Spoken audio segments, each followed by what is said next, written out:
முக்கிய செய்திகள். மகாராஷ்டிரா சட்டப்பேரவை தேர்தல் வாக்குப்பதிவு தொடங்கியது. ஜார்க்கண்ட் மாநிலத்தில் 38 தொகுதிகளுக்கு கடைசி கட்ட தேர்தல்.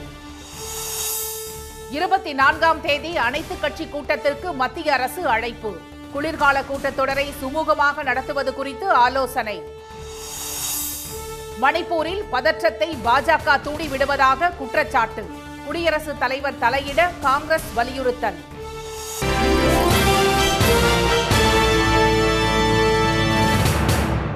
வணக்கம். மகாராஷ்டிராவில் உள்ள 288 தொகுதிகளுக்கும் ஜார்க்கண்டில் 2ஆம் கட்டமாக 38 தொகுதிகளுக்கும் காலை 7 மணியளவில் வாக்குப்பதிவு தொடங்கி நடைபெற்று வருகிறது. மகாராஷ்டிராவில் பாஜக தலைமையில் மகாயுதி கூட்டணியும் காங்கிரஸ் தலைமையில் மகா விகாஸ் அகாடி கூட்டணியும் தேர்தல் களத்தில் உள்ளன. மொத்தம் 4136 வேட்பாளர்கள் இன்று தேர்தல் களத்தில் உள்ளனர். மகாராஷ்டிராவின் அரசியல் எதிர்காலத்தை 9,63,00,000 வாக்காளர்கள் தீர்மானிக்க உள்ளனர். கோப்ரி பப்சகாடி தொகுதியில் முதலமைச்சர் திரு ஏக்நாத் ஷிண்டே, பாராமதி தொகுதியில் திரு அஜித் பவார், நாக்பூர் தென்மேற்கு தொகுதியில் திரு தேவேந்திர பட்னாவிஸ், ஒர்லி தொகுதியில் திரு ஆதித்ய தாக்கரே ஆகியோர் போட்டியிடுகின்றனர். இந்நிலையில் காலை 7 மணிக்கு வாக்குப்பதிவு தொடங்கி விறுவிறுப்பாக நடைபெற்று வருகிறது. காலையிலேயே பொதுமக்கள் வரிசையில் காத்திருந்து ஆர்வத்துடன் வாக்களித்து வருகின்றனர். எல்லாம் ஒரு எக்ஸைட்மெண்ட் தான். ஃபர்ஸ்ட் டைம் ஓட்டிங் எப்படி இருக்குன்னு பார்க்கலாம். ஃபர்ஸ்ட் டைம் எக்ஸ்பீரியன்ஸ் ஆல்வேஸ் எப்படி சொல்ல ஒரு ஹாப்பினஸ். ஏதோ ஃபர்ஸ்ட் டைம் ஏதோ பெரிய விஷயம் பண்ண போகிறோங்கிற ஒரு எக்ஸைட்மெண்ட், அவ்வளோதான். இதுபோல ஜார்க்கண்ட் சட்டமன்ற தேர்தலில் 2ஆம் கட்ட வாக்குப்பதிவு விறுவிறுப்பாக நடைபெற்று வருகிறது. முதலமைச்சர் திரு ஹேமந்த் சோரன் போட்டியிடும் பஹ்ரைத் உள்ளிட்ட 38 தொகுதிகளில் வாக்குப்பதிவு நடைபெறுகிறது. இதையடுத்து பதற்றமான மற்றும் தீவிரவாத அச்சுறுத்தல் உள்ள பகுதிகளில் தேர்தலை ஒட்டி ஏராளமான துணை ராணுவ படையினர் பாதுகாப்புக்காக நிறுத்தப்பட்டுள்ளனர். மகாராஷ்டிரா மற்றும் ஜார்க்கண்டில் வரும் 23ஆம் தேதி வாக்குகள் எண்ணப்படுகின்றன. நாடாளுமன்ற குளிர்கால கூட்டத்தொடர் வரும் 25ஆம் தேதி தொடங்க உள்ள நிலையில் அவையை சுமூகமாக நடத்த ஏதுவாக 24ஆம் தேதி அனைத்து கட்சி கூட்டத்திற்கு மத்திய அரசு அழைப்பு விடுத்துள்ளது. நாடாளுமன்ற குளிர்கால கூட்டத்தொடர் 25ஆம் தேதி தொடங்கி அடுத்த மாதம் 20ஆம் தேதி வரை நடக்கும் என ஏற்கனவே அறிவிக்கப்பட்டிருந்தது. இந்த கூட்டத்தொடரில் ஒரே நாடு ஒரே தேர்தல் மசோதா கொண்டுவரப்படலாம் என எதிர்பார்க்கப்படுகிறது. நாடு முழுவதும் ஒரே நேரத்தில் மக்களவை மற்றும் சட்டப்பேரவைகளுக்கு தேர்தல் நடத்த வேண்டுமென பிரதமர் திரு மோடி விரும்புவதாக கூறப்படுகிறது.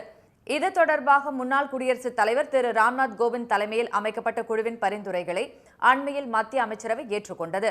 இதேபோல வக்ஃப் வாரிய சொத்துக்களை நிர்வகிப்பதில் மாற்றங்களை கொண்டு வரும் வக்ஃப் வாரிய சட்ட திருத்த மசோதா நாடாளுமன்ற கூட்டுக்குழுவின் ஆய்வில் உள்ளது.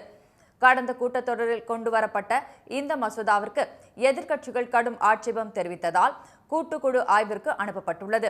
இக்குழு வரும் 29ஆம் தேதி நாடாளுமன்றத்தில் தனது அறிக்கையை தாக்கல் செய்ய உள்ளது. அதைத் தொடர்ந்து வக்ஃப் வாரிய சட்ட திருத்த மசோதா மீண்டும் தாக்கல் செய்யப்படலாம் என எதிர்பார்க்கப்படுகிறது. இத்துடன் மணிப்பூர் விவகாரம், காஷ்மீருக்கு மீண்டும் மாநில அந்தஸ்து வழங்க கோரி அந்த மாநில சட்டப்பேரவையில் தீர்மானம் நிறைவேற்றப்பட்டுள்ள நிலையில் இது குறித்தும் எதிர்க்கட்சிகள் பிரச்சினை எழுப்பும் என எதிர்பார்க்கப்படுகிறது. மகாராஷ்டிரா, ஜார்க்கண்ட் தேர்தல் முடிவுகள், ஹிந்தி திணிப்பு, விலைவாசி உயர்வு உள்ளிட்ட விவகாரங்களையும் எழுப்ப இந்தியா கூட்டணி கட்சிகள் திட்டமிட்டுள்ளதால் குளிர்கால கூட்டத்தொடரில் அனல் பறக்கும் என எதிர்பார்க்கப்படுகிறது.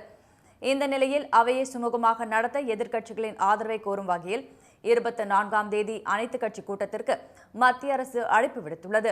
இதனை எக்ஸ் தளத்தில் பகிர்ந்துள்ள நாடாளுமன்ற விவகாரத்துறை அமைச்சர் திரு கிரண் ரிஜிஜு, இக்கூட்டத்தில் கூட்டத்தொடரில் அரசின் அலுவல்கள் குறித்து எதிர்க்கட்சி எம்பிக்களுக்கு தெரிவிக்கப்படும் என்று கூறியுள்ளார்.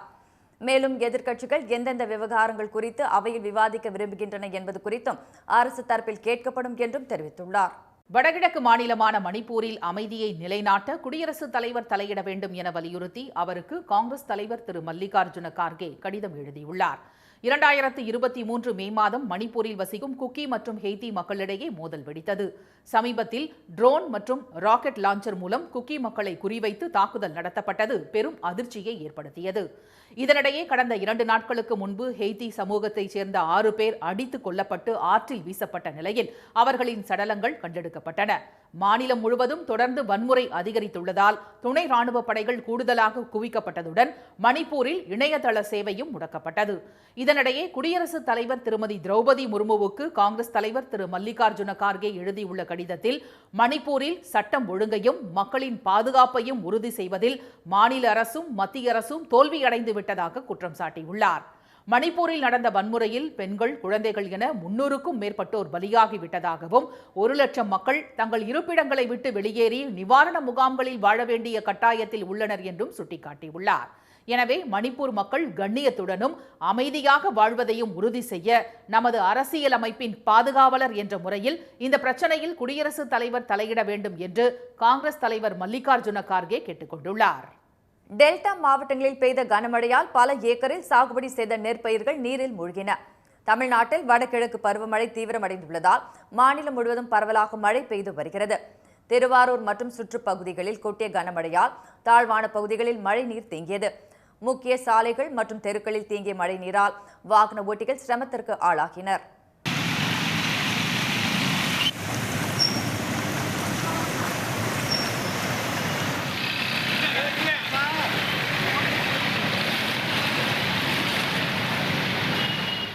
நாகை மாவட்டத்தில் இடைவிடாது வெளுத்து வாங்கிய கனமழையால் வயல்வெளிகள் வெள்ளக்காடாக காட்சியளிக்கின்றன. நாகூர், சிக்கல், கீழ்வேலூர், வலிவலம் உள்ளிட்ட பகுதிகளில் விட்டு பெய்த கனமழையால் மக்களின் இயல்பு வாழ்க்கை பாதிக்கப்பட்டுள்ளது. வேளாங்கண்ணி அருகே பிரதாபராமபுரம் மற்றும் சுற்றுப்பகுதிகளில் கொட்டிய மழையால் 100 ஏக்கரில் சாகுபடி செய்த சம்பா நெற்பயிர்கள் நீரில் மூழ்கின. வேதாரண்யம் மற்றும் சுற்று வட்டாரங்களில் 10 சென்டிமீட்டர் அளவு பெய்த மழையால் தாழ்வான பகுதிகளில் மழை நீர் தேங்கியது. சாலைகள் மற்றும் குடியிருப்பு பகுதிகளில் சூழ்ந்த மழை நீரால் மக்களின் இயல்பு வாழ்க்கை முடங்கியது. மழைக்காலங்களில் கிட்டத்தட்ட ஒரு இடுப்பளவுக்கு மேலே தண்ணீர் தேங்கிடுது. இதனால் மக்கள் அதில் பயணம் செய்ய முடியல. ஒரு மருத்துவமனைக்கு செல்கிறதுக்குன்னா ரொம்ப சிரமமாக இருக்குது. பிள்ளைங்க இந்த ஸ்கூல் இருக்குது, இந்த ஸ்கூலுக்கு வந்து போகிறது ரொம்ப சிரமமாக இருக்குது. ரோடு மிகவும் தாழ்வான பகுதிங்கிறதுனால இதில் மிகப்பெரிய அளவில் தண்ணி தேங்கி விடுது. இந்த தண்ணியை உடனடியாக அந்த தண்ணியை அப்புறப்படுத்திட்டாங்க மக்கள் நடக்கிறதுக்கு போகிறதுக்கெல்லாம் ஒரு வசதி ஏற்படும். தூத்துக்குடி, நெல்லை மாவட்டம் மாஞ்சோலை மற்றும் சுற்றுப்பகுதிகளில் பெய்த சாரல் மழையால் குளிர்ச்சியான சூழல் நிலவியது. இதற்கிடையே தென் தமிழகம் மற்றும் குமரிக்கடல் பகுதியில் நிலவும் வளிமண்டல கீழடுக்கு சுழற்சி காரணமாக இன்று முதல் வரும் 24ஆம் தேதி வரை தமிழ்நாடு, புதுச்சேரி, காரைக்கால் பகுதிகளில் ஒரு சில இடங்களில் மிதமான மழை பெய்யக்கூடும் என்று சென்னை வானிலை ஆய்வு மையம் அறிவித்துள்ளது. 25ஆம் தேதி கடலூர், மயிலாடுதுறை, திருவாரூர், நாகை, தஞ்சாவூர், புதுக்கோட்டை, ராமநாதபுரம் ஆகிய 7 மாவட்டங்களில் கனமழையும் பெய்ய வாய்ப்பு இருப்பதாக வானிலை ஆய்வு மையம் தெரிவித்துள்ளது. இதனிடையே நெல்லை, தூத்துக்குடி, தென்காசி மாவட்டங்களில் விடிய கனமழை கொட்டி தீர்த்த நிலையில் அந்த 3 மாவட்டங்களிலும் பள்ளிகளுக்கு மட்டும் இன்று விடுமுறை விடப்பட்டுள்ளது. மதுரை மாவட்டம் மேலூர் அருகே கனிம வளம் வெட்டி எடுக்க வேதாந்தா குழுமத்திற்கு மத்திய அரசு வழங்கிய அனுமதியை கண்டித்து கிராம மக்கள் போராட்டத்தில் ஈடுபட்டனர்.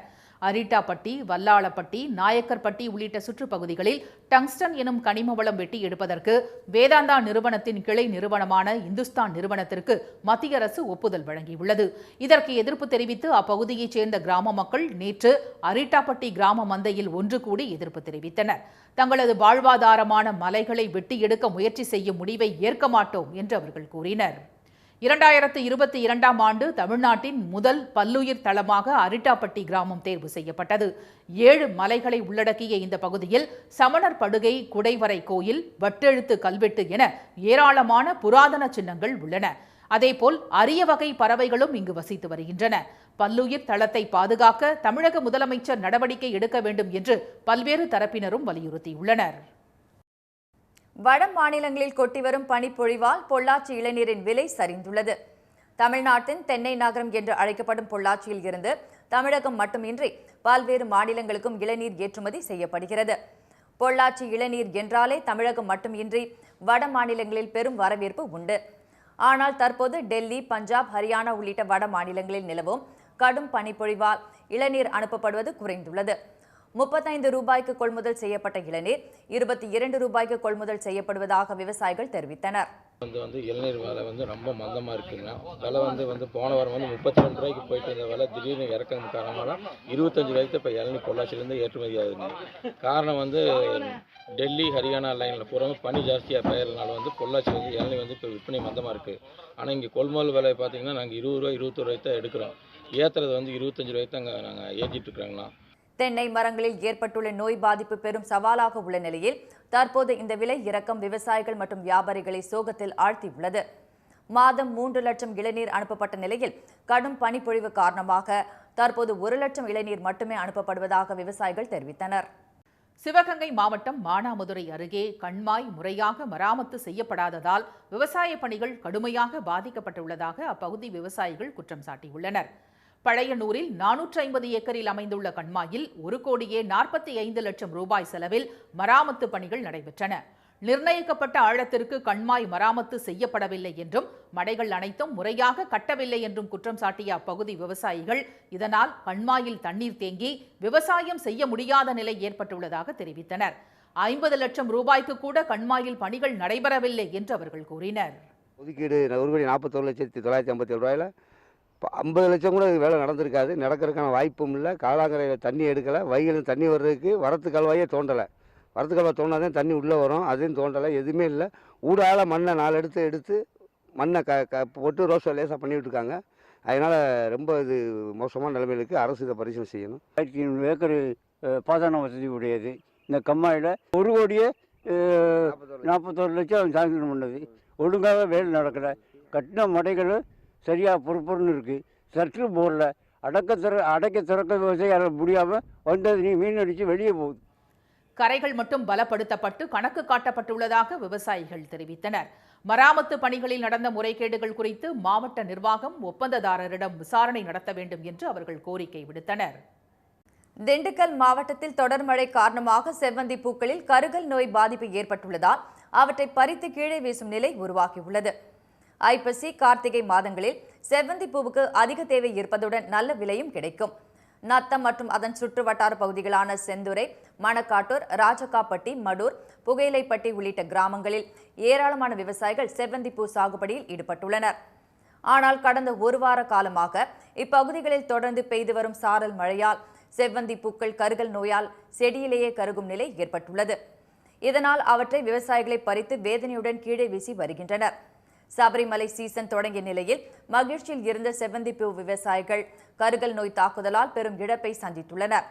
இதனால் வேளாண் துறையினர் தங்கள் பகுதிகளில் ஆய்வு மேற்கொண்டு உரிய நிவாரணம் வழங்க நடவடிக்கை எடுக்க வேண்டும் என்று அவர்கள் வேண்டுகோள் விடுத்துள்ளனர். திருப்பூர் மாவட்டம் தாராபுரம் அருகே 5 தலைமுறைகள் கண்ட 101 வயது தாத்தாவுக்கு கொள்ளுப்பேரன் பேத்திகள் உள்ளிட்ட உறவினர்கள் பிறந்த நாள் கொண்டாடி மகிழ்ந்தனர். தாராபுரத்தில் நகராட்சி உதவியாளராக பணியாற்றி ஓய்வு பெற்ற திரு கோவிந்தராஜ் தாத்தாவுக்கு நேற்று பிறந்த நாள் கோலாகலமாக கொண்டாடப்பட்டது. இவரது மனைவி சில ஆண்டுகளுக்கு முன்பு உயிரிழந்த நிலையில் இளைய மகன் மற்றும் மூத்த மகனின் பேரன் பேத்திகள் உள்ளிட்டோருடன் ஒரே வீட்டில் வசித்து வருகிறார். தள்ளாத வயதிலும் இவர் தன்னுடைய பணிகளை பிறர் உதவியின்றி தானே செய்து கொண்டு நல்ல ஆரோக்கியத்துடன் உள்ளார். தாத்தா கோவிந்தராஜ் 101வது வயதில் அடியெடுத்து வைப்பதை முன்னிட்டு தாராபுரத்தில் உள்ள அவரது வீட்டில் மகன், பேரன், பேத்தி, கொள்ளுப்பேரன் என 56 பேர் மற்றும் வெளிநாடுகளில் பணிபுரியும் உறவினர்கள் இணைந்து அவருக்கு பிறந்த நாள் கொண்டாடி மகிழ்ந்தனர். அவங்க பசங்க மட்டும் இல்லாமல் அவங்களோட லாஸ்ட் இப்போ இருக்கிற 5th ஜென்ரேஷன் அவர் பார்த்துருக்காரு. அவங்க வரைக்கும் எல்லாருக்குமே ரொம்ப பிடிக்கும். அவர் ரொம்ப பாசமாக இருப்பார். எல்லாருக்கிட்டையும் எல்லாருமே ரொம்ப நேர்மையான ஒரு ஆஃபீஸர் கூட அவர். அண்ட் இன்னும் ஃப்யூச்சர் நிறைய பர்த்டேஸ் இந்த மாதிரி நாங்களும் கெட் டுகெதரில் மீட் பண்ணி நிறைய ஜென்ரேஷன் அவர் பார்க்கணும்னு சொல்லிட்டு நாங்கள் கடவுள்கிட்ட வேண்டிக்கிறோம். இந்த நிகழ்ச்சியில் தாத்தாவின் உறவினர்கள் ஏராளமானோர் கலந்து கொண்ட நிலையில் வெகு விமரிசையாக கேக் வெட்டி பிறந்த நாள் கொண்டாடினார் கோவிந்தராஜ் தாத்தா.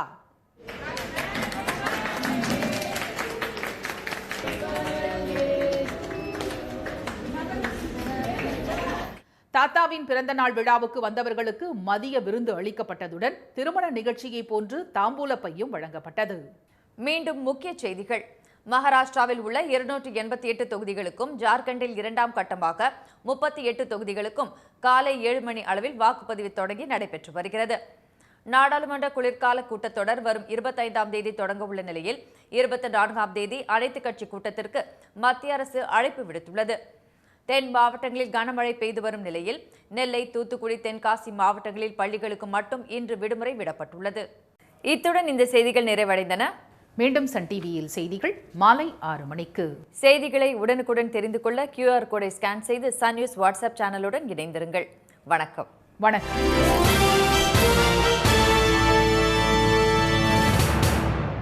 உடனுக்குடன் செய்திகளை தெரிந்து கொள்ள சன் நியூஸ் பெல் ஐகானை கிளிக் பண்ணுங்க.